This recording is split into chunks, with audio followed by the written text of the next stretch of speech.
Today's lesson, we are going to be talking about more fun with properties, aka the famous Martian math lesson that you've probably heard about.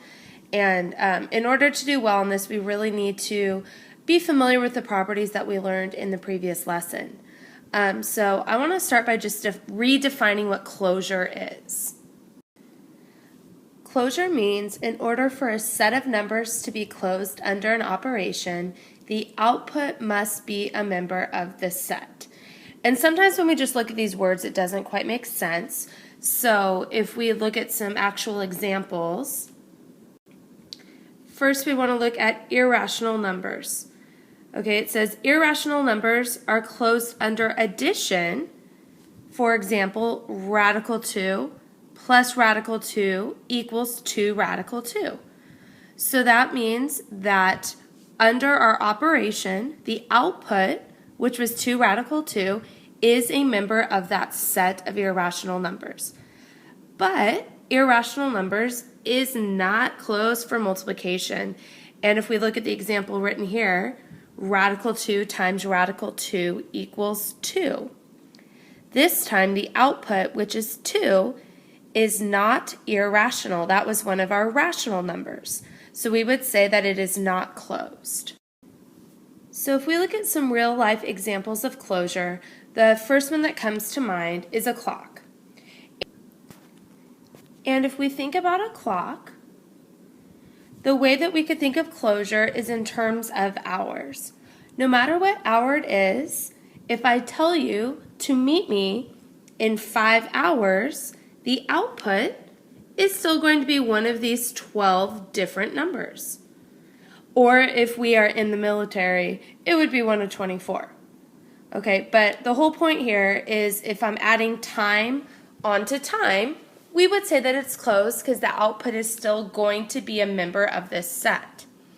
The same can be said for a calendar. We could think of a calendar in terms of months. In that case, the elements would be the months of the year. If I tell you that Christmas break is in 4 months, okay, we know that regardless of what month we're in, the output is going to be one of the months between January and December. Or we could think of terms of days. We know that our output is always going to be one of the 365 days that are on our calendar year. Now we're actually going to do a real type of problem with this. So the directions say, is the set closed under A, addition, and B, multiplication? When a set is closed, give an example which shows this. So number one, our set, and you'll notice the notation we use here, we use like kind of fancy looking brackets. That denotes that we have a set of numbers. So we need to figure out, is our set closed under addition? Now, when we're given numbers like this, we can actually come up with physical examples of things we would add together. In this case, there's 3 different possibilities. We could do 0 plus 0, because we could add it to itself, and we would end up getting 0 as our answer. We could do 0 plus 1, adding those 2 elements together and get 1. And then we could do 1 plus 1, which equals 2. So if we think about this, for part A, we would say it is not closed, and the reason is because of the 1 plus 1 equals 2. And just to clarify, the reason why this shows that it is not closed is because 2 is not a part of that set of numbers. So now we're going to do part B and do the same thing we just did, except for with multiplication. So 0 times 0 is 0. 0 times 1 is 0. 1 times 1 is 1. Those are the only possibilities of things that we could go ahead and multiply together.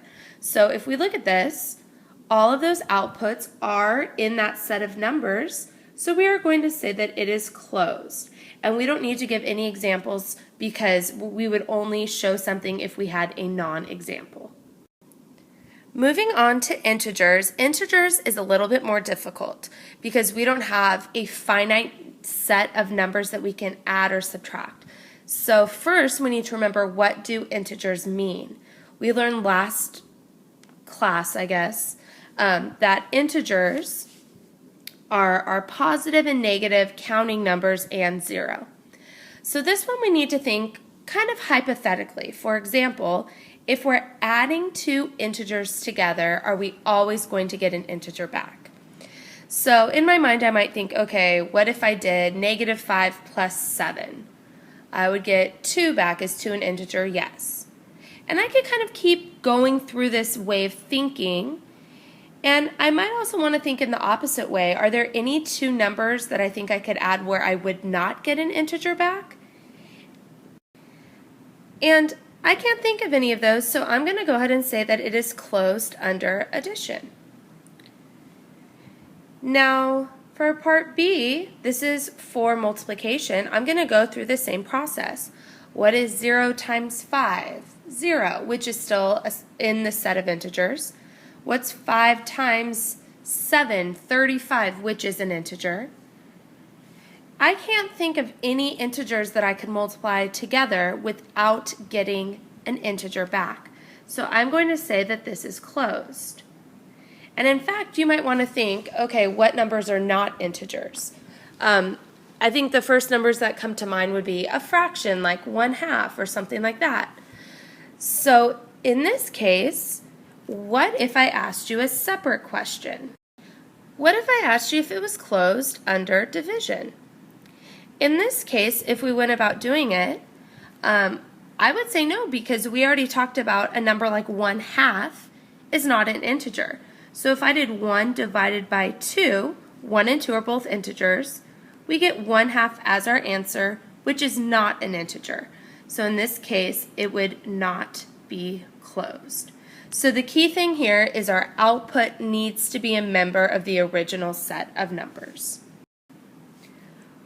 The next concept we're going to go through are these tables, and this really is where the term Martian math comes from. If Martians came to Earth and gave us this strange set of numbers or elements that we've never seen before, would we have enough knowledge to figure out if the properties that we know apply to that set of numbers? So today we're going to learn how to tell, is the operation closed? Is the operation commutative? Does the operation have an identity element? And if so, what is it? And part D, does each element have an inverse? So we're going to start with this first table because that is actually something that we're familiar with.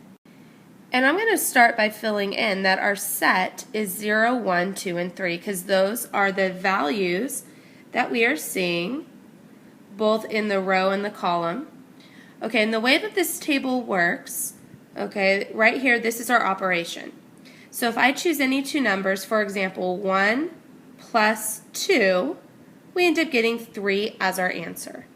3 plus 3 is 6. And I know those are things we learned like back in kindergarten, but this is a good reference for us because it's an operation we're used to. So the first thing we need to figure out is part A. Is the operation closed? We define something being closed as the outputs are a member of the original set. So if we look at all the values that are inside our chart here, we need to look and see, are they all a member of 0, 1, 2, or 3? And I definitely see some here that are not, the 4, 5, and 6.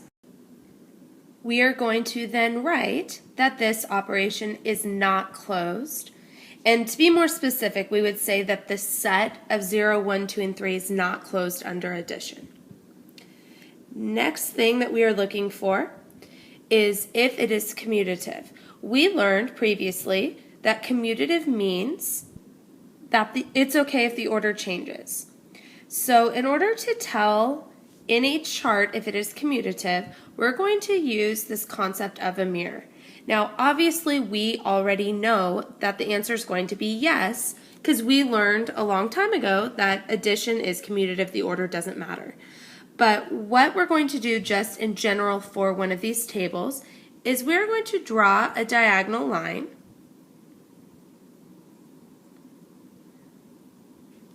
and I need to look and see if it makes a reflection. So here we have 5 and 5, 3 and 3, 3 and 3, and so forth. So we would go ahead and say, yes, it is commutative, and I'm writing mirror down just to remind us how we figured that out. The third thing we're going to find is if the operation has an identity element. So if we think back to our last lesson, identity meant that it was something that got us back to the original number. So the way that we can go ahead and look at this is, and it does not matter if we use the column or the row. I like using this column. Okay, I need to look and see, is there another column that is identical to this? And in fact, we see that this very first column is, and this column belongs with the 0. So what that's telling me is that if I add 0 to any of these numbers, I end up getting that exact number back, which we already knew that 0 was the identity for addition. But the key thing here is I'm looking to see, do I have columns that match each other? I'm going to write yes and 0 because we do need to be specific what the what the identity is. The final question is, does each element have an inverse?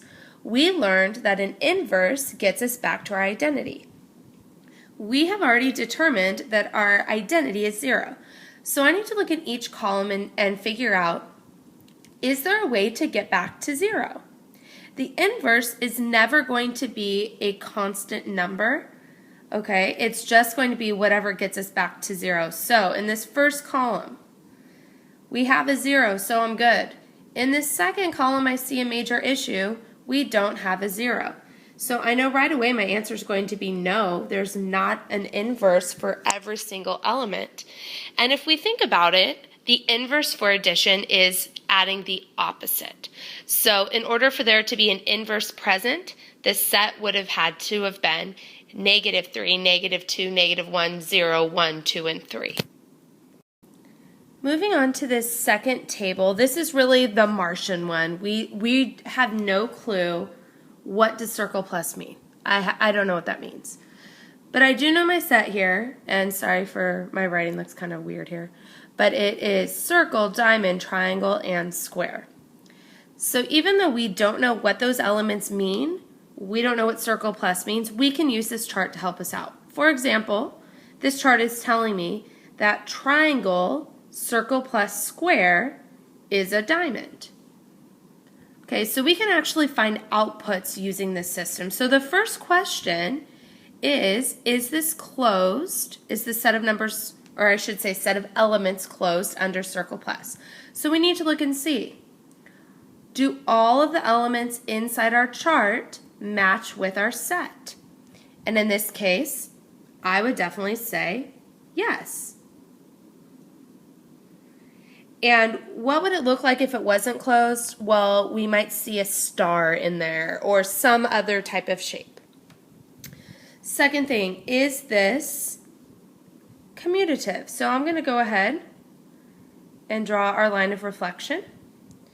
And we're going to go ahead and look. So I have diamond, and circle, and square, square, triangle, triangle, diamond, diamond. So it is a complete reflection. So my answer, once again, is going to be yes. Third thing we're looking for, is there an identity? We said the identity is going to give us back this original column. So I'm looking, is there a column that looks just like that? And yes, there is. It's this very first one, which is connected to the element circle. So that means if I circle something, I'm going to get the original element back. So I'm going to write yes and then a circle. And the final one, is there an inverse for every single element? So that means in each of these columns, is there a way to get a circle? The reason we're using circle is because we had determined that that was our identity. So in this first column, there's a circle, second column circle, third column circle, fourth column circle, so we are good to go. So I'm going to write yes. Let's do one final one of these problems. Our set's actually exactly the same as last time. This time, though, we have a different operation. It is circle times. Once again, I don't know what circle times means, but we're going to try and figure it out. Is this closed? Are all of these values one of the members of our set? And I'm definitely going to say yes, because I don't see anything other than circles, diamonds, triangles, and squares. Our next question, is this commutative? So I'm going to go ahead and draw my line. And this one can be a tricky one. This is one that in class I have a lot of students say no because they look at this row and they go, oh, well, they're not all circles or they're not all diamonds.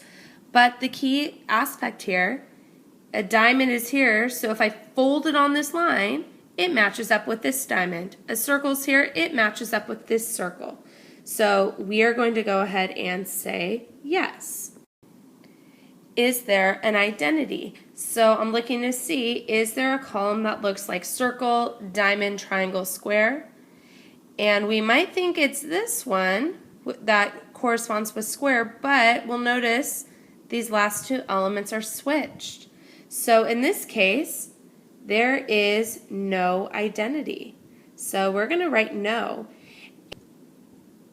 And if we do not have an identity, there's no way that we can have an inverse. So I'm going to go ahead and write no because there's no identity. The next concept we're going to go through is a little bit of a review. And the first thing I want to point out is it says for the equation x squared minus 2x plus 3. And I want us to learn from a mistake here. This is actually an expression, not an equation. In order to be an equation, it would need to have an equal sign. So our expression is x squared minus 2x plus 3, and we are going to substitute the given value in for x and then simplify the expression. I actually want you to pause this video right now and go ahead and do this on your own and then check with my answers, and I'm going to quickly walk us through all of those. So now that you've done these on your own, let's just look at number 4. My guess is most of you had no issue with this at all. The thing I want to stress though is how important it is that we use parentheses when we're substituting something in. And we might think, oh, we can just do stuff in our heads, which I know we're all capable of mathematically, but in order to adequately follow and accurately follow order of operations, we should be using parentheses. So here, substituting in means wherever there was an x, I'm replacing it with a 3. And then I simply went through the order of operations and ended up getting 6. Number 5 seemed a little bit strange because it says x equals a. This might have freaked some of you out, but I actually think it's the easiest type of problem because we really can't simplify much further than after this first step. So I'm just replacing all the x's with a's, and I end up with a squared minus 2a plus 3. So the whole point here is it's okay to substitute in a different variable for a variable. And our last problem here, I wanted to go through one like this because we have a binomial. Remember, a binomial means that there are two terms in this expression. So I went ahead and wrote y minus 2 squared minus 2 times y minus 2 plus 3. Now, when I'm squaring a binomial like this, it means I need to use our friend FOIL. Just a reminder, that means first outside, inside, last.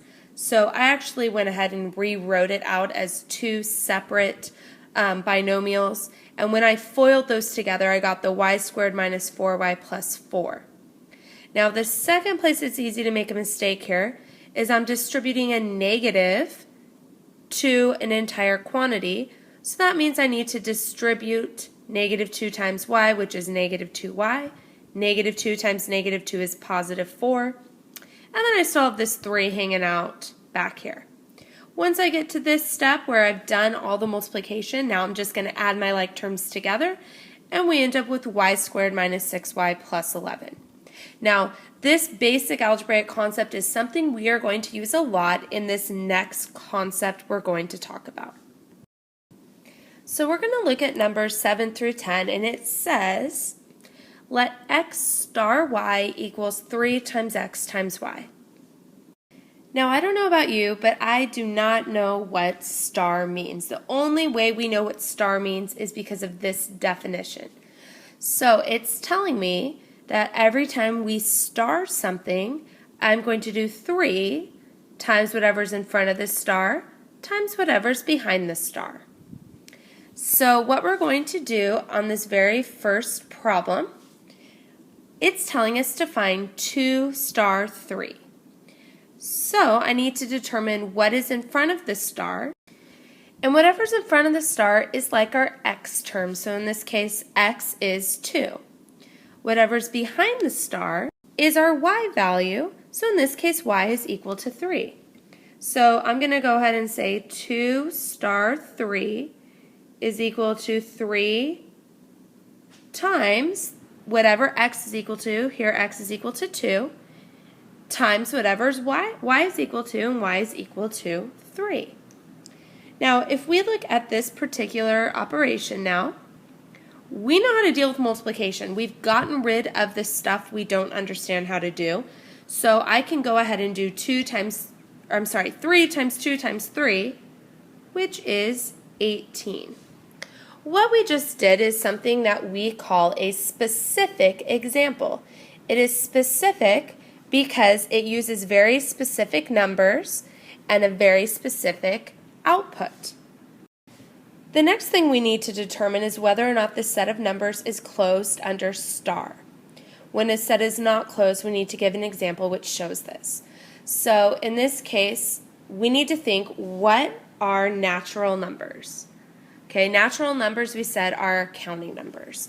So that means if we star any 2 counting numbers, am I going to get a counting number back? So I'm going to start by putting specific numbers in to see what kind of answer I get. So I started with 1 star 2, so when I substitute that in, it would be 3 times 1 times 2, which is 6. 6 is a counting number. Then I chose 5 star 7 because I just chose 2 more random natural numbers. 3 times 5 times 7. If we're multiplying natural numbers, we're always going to get a natural number back. So we're going to say, yes, this is closed. Now, examples where it would not be closed, it might not be closed if the star operation made us divide something. Like we saw in a previous example, a natural number divided by a natural number would be, our output would not be a natural number because it would end up being a fraction. So this is what we're looking for when we're determining if it is closed. Now we're getting to really the 2 toughest type of problems we're going to see today. And that's proving whether star is commutative, and then further down the line, proving whether star is associative. And when we're proving, that's showing that this is going to be true for, if we say yes, it means it's true for every single possible number we could put in.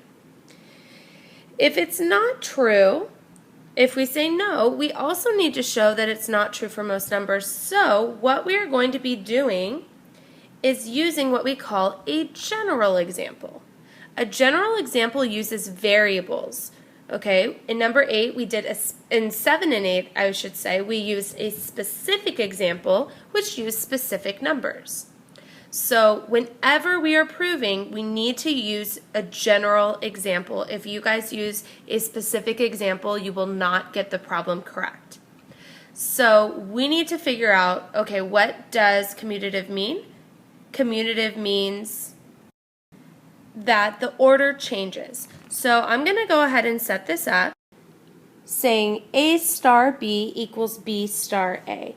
And we're going to assume that this is true, and we are going to keep working this proof until we get rid of the stars and we get it into terms that and operations that we know how to deal with, and then we can really tell, are the 2 sides equal to one another?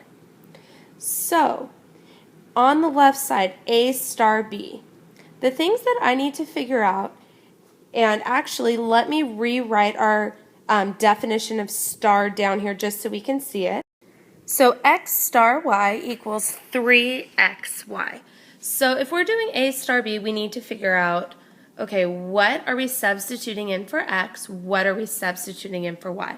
So I'm going to look and see what is in front of this star, because whatever is in front of the star is our x value. Whatever is behind the star is our y value. So for A star B, A is going to represent our x, B is representing our y. So we are just doing a simple substitution problem. So when I substitute in, I get 3 times A times B. At this point, I cannot simplify this any further, and all the stars are gone. It's in terms and operations we understand how to work with. So I'm going to leave that and focus on the right side. Here we have B star A. B star A means this time B is in front of the star. So that means B is in the place of X, so that's what we're going to substitute in for X. A is after the star, so that's what I'm substituting in for Y. So I have 3BA. Now looking at these, they don't look identical, but we know that the commutative property holds for multiplication, which is what these are in. So we're going to go ahead and say yes, it is commutative. So once again, I'm looking to see whatever's in front of the star is what I'm substituting in for X. Whatever's behind the star is what I'm substituting in for Y. Now we're going to move to number 10, which is talking about associative. Associative means our groups change, and in order to have groups, that means that we need to have more than 2 elements. We need to have at least 3 elements. So I'm going to start with saying the quantity A star B star C equals A star the quantity B star C.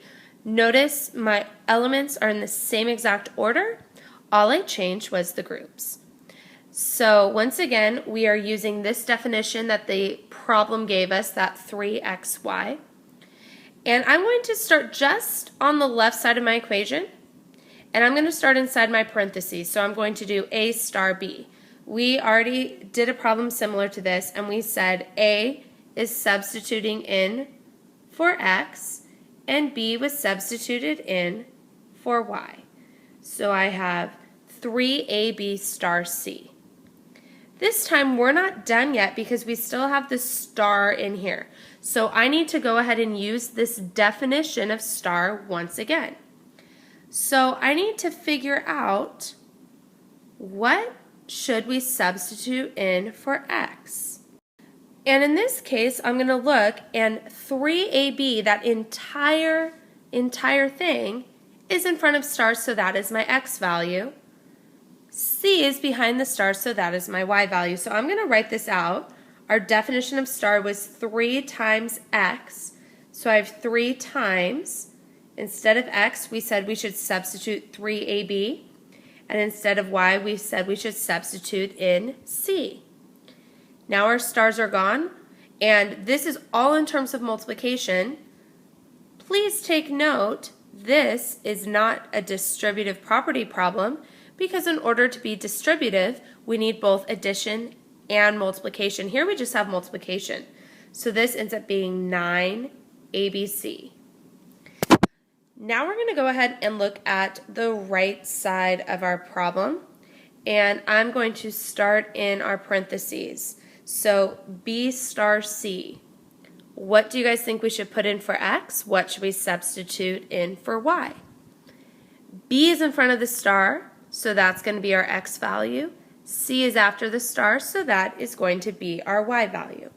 So this is going to become A star 3, B is substituted in for X, C is substituted in for Y. So once again, we have to go through this process. This time, A star 3BC. A is going to represent our X value because that is in front of the star. And this entire 3BC is our Y value because that's after the star. So we get 3 times A, because that's what we're substituting in for X, times 3BC, because that's what we're substituting in for Y. And once again, this is all multiplication, so we can combine this and think of it as 9ABC. Those are equal to each other, so we are going to say yes, this is associative. I want you guys to try and do 11 through 14 on your own, and make sure you're filling in these answers in the boxes. Those are some questions that can be helpful for you. And then once you're done, press play again, and we will go through this together.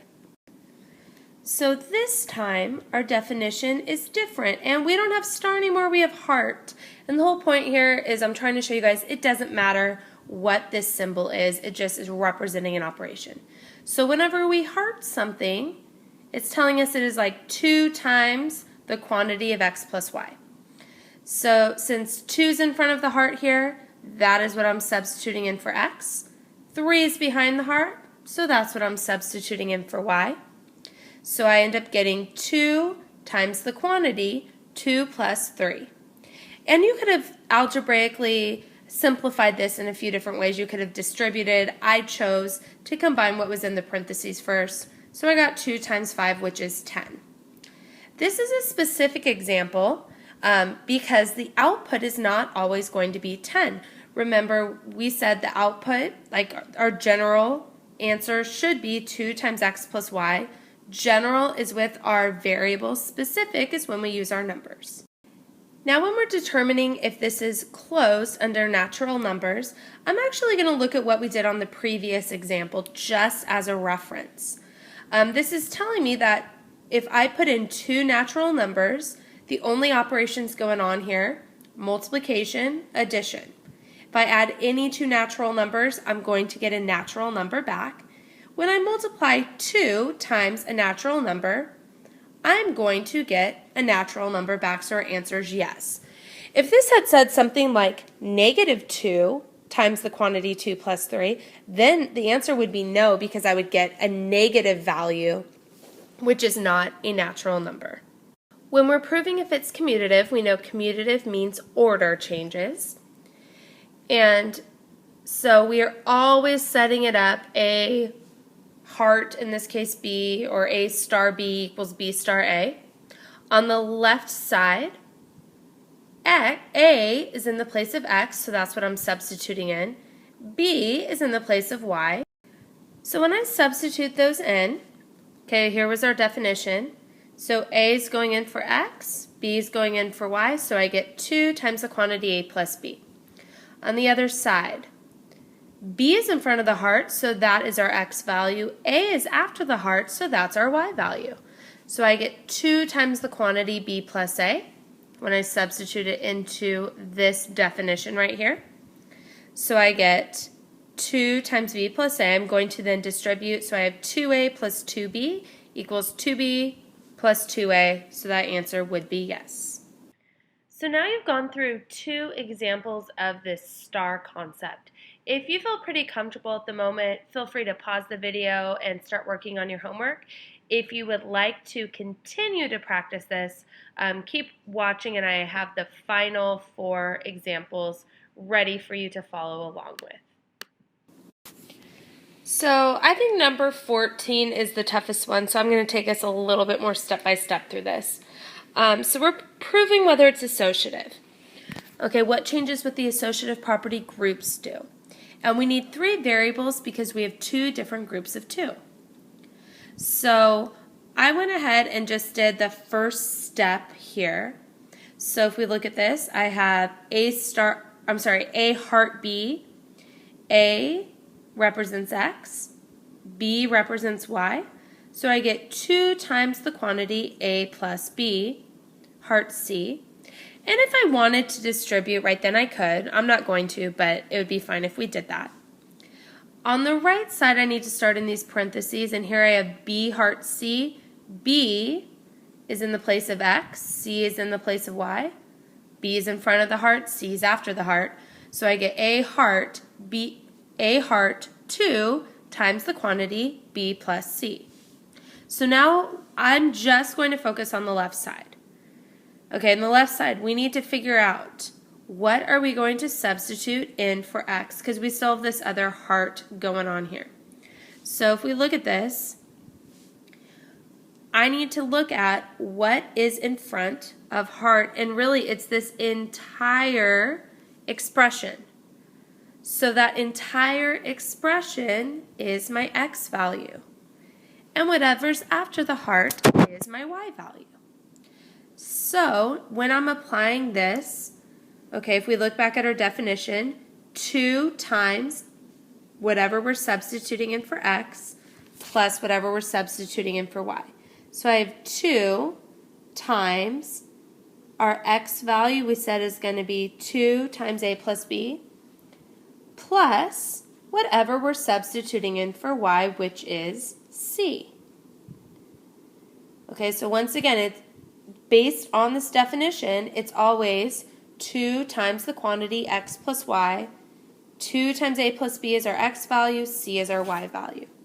Now I'm going to do some algebra because we're done with the hearts. We know how to multiply and add. So I have 2 times 2a plus 2b plus c. And I got that from distributing the 2. Now I'm going to distribute that 4 and I get 4a plus 4b plus 2c. Now I'm looking at the right side. Okay, so I had a heart 2 times b plus c. Here, a is in front of the heart, so that's what I'm substituting in for x. And this entire quantity, 2 times b plus c, is what is after the heart, so that's what I'm substituting in for y. So when I go through this, I end up getting 2 times, instead of x, we're going to say a. Instead of y, I'm going to say 2 times the quantity b plus c. So I'm going to distribute, and I get 2 times the quantity a plus 2b plus 2c. Now I'm going to distribute the 2 to everything, which becomes 2a plus 4b plus 4c. And if we actually take a look, those things are not equal to each other. So we're going to say no on this particular problem. And here's one last example if you just want to watch me go through this process again. If you are watching this, that means that you want some extra practice, so I'm going to go step by step through this one. This particular time, instead of circle or heart, we have circle plus. So x circle plus y equals xy squared. So that means whatever's in front of the circle plus is what we're putting in for x. Whatever's behind the circle plus is what we're substituting in for y. So I'm going to go through this first problem. 2 circle plus 3. 2 is in front, so that is our x value. 3 is behind circle plus, so that is our y value. So I'm going to do 2 times 3 squared. So this is going to be 2 times 9, which is 18. Once again, this is a specific example. 2 was our x value, 3 was our y value, so we just substituted those into our definition that's given to us in the problem. This definition will always be given to you, whatever it happens to be. Okay, number 16, we need to determine whether this set of natural numbers is closed. If we look at this xy squared, okay, that means that the only operations that are going on is squaring a number and multiplying a number. So I need to think, if I substituted in any two natural numbers with multiplying and squaring, will I get a natural number back?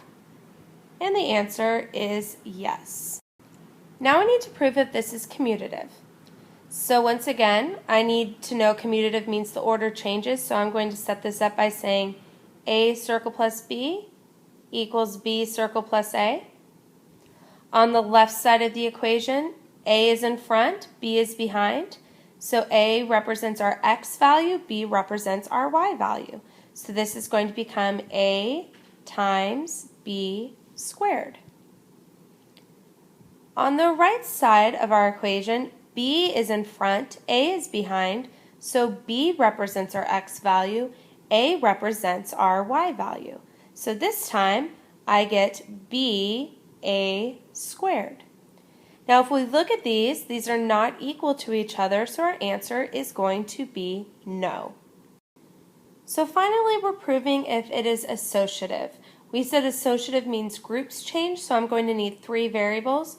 So I'm going to write a circle plus b in parentheses, circle plus c equals a circle plus the quantity b circle plus c. So I'm just going to work on the left side to begin with. A circle plus b is in parentheses, so that's where I'm going first. A is in front of the circle plus, so that's our x value. B is behind, so that is our y value. So I end up getting a b squared circle plus c. I know I'm not done yet And the reason I know that is because we have this circle plus still. So now I need to go through this operation one more time, and I need to figure out what should I substitute in for x. So I'm looking, and this entire expression is in front of circle plus, so that's going to be my x value. So I have ab squared times whatever I think I should substitute in for y. Our y value is whatever's behind circle plus. In this case, that is c. Since our definition over here says y squared, we said c was equal to y, and then I need to square it. So that gives us ab squared c squared. There's nothing else we can do, so now I'm going to look at the right side of our equation. I'm starting inside the parentheses, so I'm going to write a circle plus, and looking inside the parentheses, b represents our x value, c represents our y value because b is before our circle plus, c is after circle plus. So I'm going to go ahead and write b c squared. I needed to square c because our definition tells us to square whatever y is. Now going through this one more time, a circle plus bc squared. A is in front of circle plus, so that's going to represent our x value. bc squared, this entire expression, is behind our circle plus, so I'm going to use that as y. So I'm going to substitute that in for y, and we know whatever y is, we need to square it. So I end up getting ab squared c to the 4th power. If we look at these two, they are not equal to each other, so I'm going to write no. And that is how we deal with our star problems. If you guys need extra help on this, please make sure you come into my classroom for help, and I'd be more than happy to go through some examples with you.